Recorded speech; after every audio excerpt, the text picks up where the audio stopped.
When people talk about data centers nowadays, they're not focusing so much on what they do, but rather what they cost. Executives at major tech companies have pledged that their data centers will pay their fair share of the electricity costs needed to serve them. But what does that really mean? And today I'm going to talk about why it might be almost impossible to make sure that they pay their fair share. You see, electricity prices aren't set by electric utilities or by customers, but by regulators.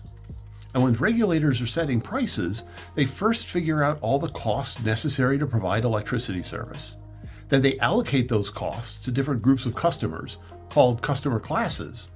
Finally, they design prices to recover those costs. So, the costs that are allocated to you are directly reflected in the prices that you pay. One common metric for allocating the cost of the grid is called coincident peak demand.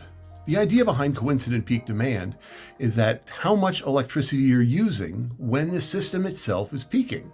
So, if you're using 30% of the electricity when the system is at its peak, you're allocated 30% of the costs. But many data centers can be very flexible in how they use electricity.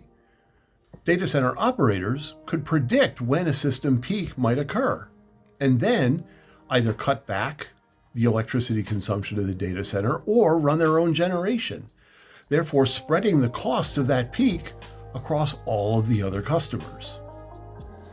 When regulators are figuring out how to allocate these costs, they solicit input from large industrial and commercial customers. But who speaks for you and me? Usually that's the consumer advocate.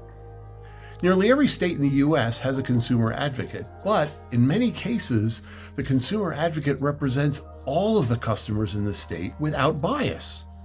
That means the consumer advocate can argue for the lowest possible costs to be recovered by the electric utility, but they can't decide how those costs should be allocated.